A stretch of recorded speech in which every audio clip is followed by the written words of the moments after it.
What's going on, guys? Time to talk about another zombie movie. This time it's Flight of the Living Dead, Outbreak on a Plane. So the film was directed by Scott Thomas. It stars David Chisholm and Kristen Kerr. So essentially the film tells the story of a plane where a contaminated body has been smuggled on board by a group of scientists who are experimenting in a procedure to bring back the dead, essentially. It has some terrible side effects though, and yeah, I guess you can understand where this is going. The flight is on its way to Paris. I'm not really sure why they're taking the body to Paris. I think they're just trying to get it out of the country is the idea. And of course it all goes wrong, leading to the body being released from the cargo area and causing infection of several of the passengers. A small group of passengers, including a convict, the cop who's transporting him to Paris, a professional golfer and his wife, and some members of the cabin crew,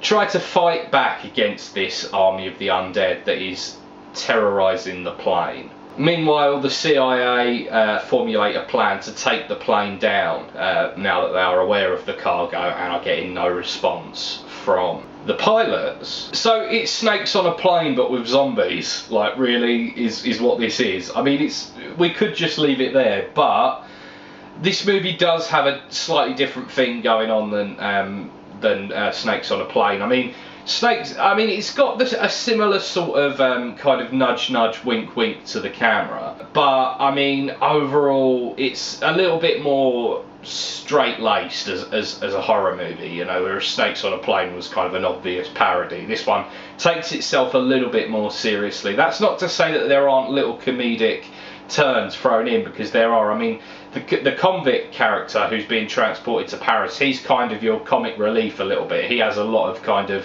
very funny one-liners in the film, so there is a horror comedy element most certainly put into the movie. That said, although it is kind of an entertaining film from a comedy point of view, this film is very problematic. I mean, it takes a long time to get going. It takes about 45 minutes to get to the actual zombie outbreak, as it were.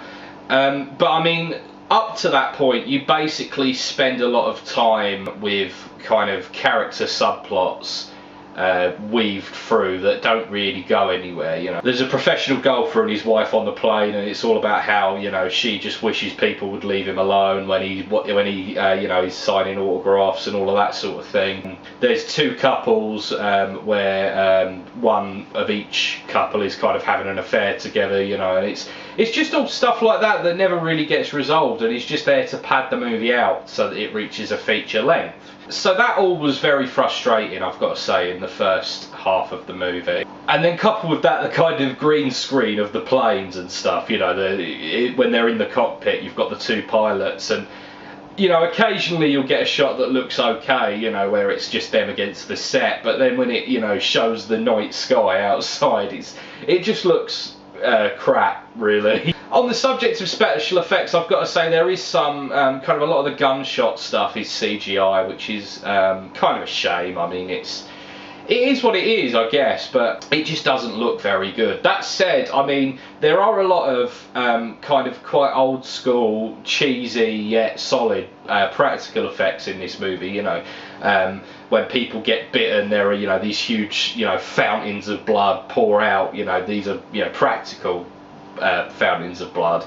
You know, it is corn syrup dyed red. I've got to say, once the actual kind of action of the movie gets going, it is a pretty fun watch. I mean, you've got like zombies ripping through the floor of the plane into the passenger area, you know, people falling down holes and getting eaten and all of that sort of thing.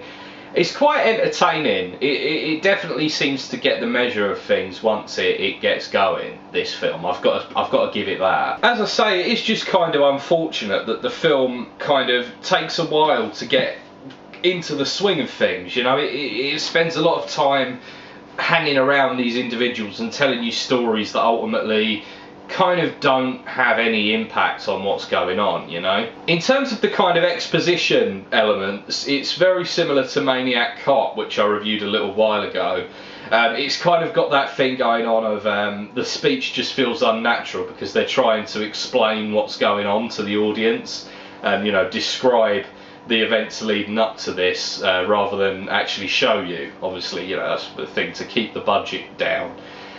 You know, it kind of doesn't really, you know, when a new character is introduced, they are described rather than, you know, whatever else. And I've got to say, there are some elements as well that just don't really feel particularly natural. You know, there's one scene, spoiler alert here, by the way, I'll put a time mark on the screen, go to that time mark if you want to avoid the spoiler. The golfer and his wife end up surrounded by zombies. They've both been bitten, and they decide to do the honourable thing and open the cabin door so that they and hopefully a lot of the zombies will fall out, which is kind of quite a treated as quite a climactic scene in the movie, and it is definitely a thing that the film does quite well. It's got a similar thing to when Bert decides to climb into the crematorium oven in Return of the Living Dead. It's got a similar sort of vibe to that, if you will. Not done as well as that, but it's the same sort of idea. But I mean, the zombies just hang, you know, they circle them and they basically just wait.